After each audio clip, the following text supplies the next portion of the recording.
வணக்கம். Format numerology உங்களது மகாந்தன் சேகரதான் உங்களுடன் உரையாட வந்துள்ளேன். இன்றைக்கு எப்படி பேசலாம்? தேதி 9, விதி எண் 8. நம்மளது தேதி 9 எண் வெற்றிக்குரிய எண். நம்மளால் எந்த காரியத்தை சாதித்து முடியும் அப்படி என்று நினைத்து கொண்டு இருப்பார்கள், சாதித்து கொண்டு தான் இருப்பார்கள். ஆனால் ஒவ்வொரு மனிதனுக்கும் விதியில் இருக்கும் எண் இருக்கிறது பாருங்கள். அதுதான் அதை நம்ம சொல்கிறோம் விதி பயன் பொதுவாக சொல்கிறது இல்லையா? ஆமாம், உங்களது விதியில் என்ன எண் இருக்கிறதோ அந்த எண்ணு தான் உங்களது வாழ்க்கையை தீர்மானிக்கிறது. உங்களது விதி எண்ணு தான் உங்களது வாழ்க்கையை வழி நடத்தி செல்கிறது. உங்களது விதியில் உள்ள எண்ணு தான் உங்களது வாழ்க்கையை தீர்மானிக்கிறது. நீங்கள் பிறந்த தேதி 9 நாம் 9 தானே அப்படின்னு நினைச்சு 9ஆம் நம்பர் தானே, எதுனாலும் நம்ம ஜெயிச்சிடலாம். அதுவும் ஒரு காலம், அது ஒரு காலத்தின் கட்டாயம். ஆனால் வயது ஏற ஏற விதியில் உள்ள 8ஆம் நம்பர் உள்ளே வந்துவிடும். அவர் தான் உங்களை தீர்மானிப்பது. அவர் தான் உங்களுடைய வாழ்க்கையினுடைய பகுதியை ஆட்கொண்டு விடுவார். எண்கள் மூலமாக தான் நீங்கள் சரி செய்து கொள்ள வேண்டும். இந்த கான்செப்டை முதலில் அனைவரும் புரிந்து கொள்ள வேண்டும். வைரம் இருக்கிறது, வைரத்தை கம்மலோ எண்ணமோனாலும் செய்யலாம். வைரம் மூலயமா ஒரு பொருளை செய்கிறோன்னா அதை அறுக்கணுன்னாக்கா எந்த பொருளை வச்சு நீங்கள் வைரத்தை யூஸ் பண்ண முடியாது.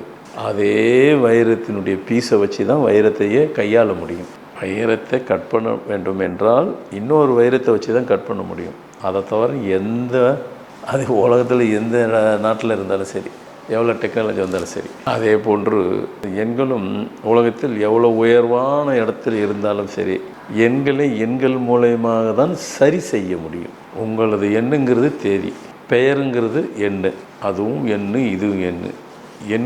எண்கள் மூலயமாக தான் சரி செய்ய முடியும். அதனால தான் எண் கணிதம், அதனால தான் நியூமராலஜி, அதனால தான் ஃபார்மேட் நியூமராலஜி.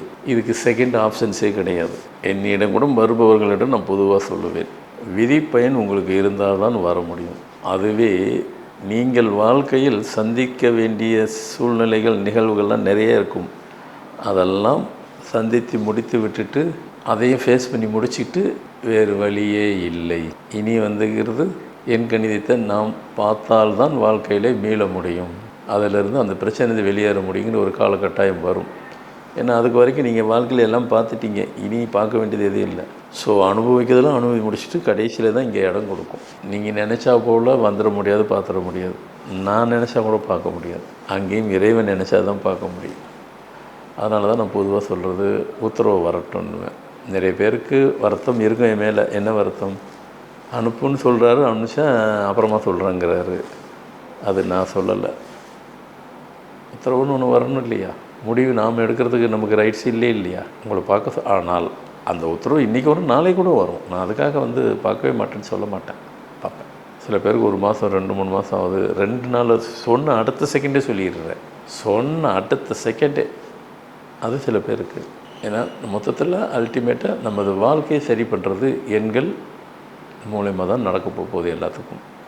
அது இல்லாமல் யாரும் ஜெயிக்கவே முடியாது. ஜெயிச்சது இல்லை, ஜெயிக்கிறதுக்கு வாய்ப்பே இல்லை. பேசுகிறவர்கள் பேசிக்கொண்டே தான் இருப்பார்கள்.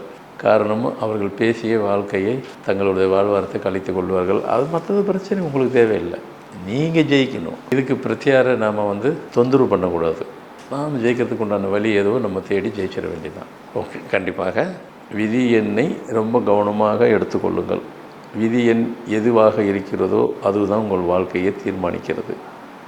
விதி எண்ணை நீங்கள் சரிவர பயன்படுத்த தெரியாமல் போயிட்டாலோ, பயன்படுத்த விட்டுட்டாலோ, அந்த விதி எண் தான் உங்களோட வாழ்க்கையை சரியாக சென்று கொண்டிருந்த வாழ்க்கையை வேறு திசையில் கடத்தி சென்று நகர்த்தி சென்று வேறு திசையை கொண்டு போய் கொடுக்கக்கூடியது தான் விதி எண். அதனால் விதி எண்ணில் உள்ள பிரகாரம் நான் விதி எண்ணெல்லாம் கன்சிடர் பண்ணி தான் பேர் வைக்கிறேன். அதுக்கு நீங்கள் கன்சிடர் பண்ணணும், அதுக்கு நீங்கள் முக்கியத்துவம் கொடுக்கணும், அதுக்கு நீங்கள் இம்பார்ட்டன்ஸ் கொடுக்கணும். பண்ணிவிட்டு பேரை சரியாக வைத்து கொண்டால் அது உங்களுக்கு வேலை செய்யும். அதே நேரத்தில் சில பேர் நான் பேரை மாற்றிட்டேங்க, எவ்வளோ நாள் எழுதலாம் அப்படின்னாக்கா, என்னை பொறுத்த வரைக்கும் உங்கள் bear with இனிஷியலோடு கொடுக்கப்படுறது up to life வரைக்கும் எழுதுனா ஒன்றும் பெரிய தவறே இல்லை. நாமளை அது கரெக்டான இடத்துக்கு நம்மளை அழைச்சிட்டு போவோம். உங்களுக்கு தேவையானது எதுவோ நீங்கள் அதை கேளுங்க.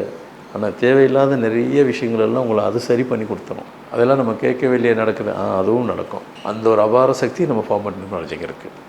ஸோ இன்னைக்கு கொடுக்கப்பட்ட தகவல் அனைவருக்கும் பயனுள்ளதாக இருக்கின்ற நம்புகிறேன். மீண்டும் புது நிகழ்ச்சியில் புது தகவலோடு உங்களை சந்திக்க வருகிறேன். நன்றி, வணக்கம்.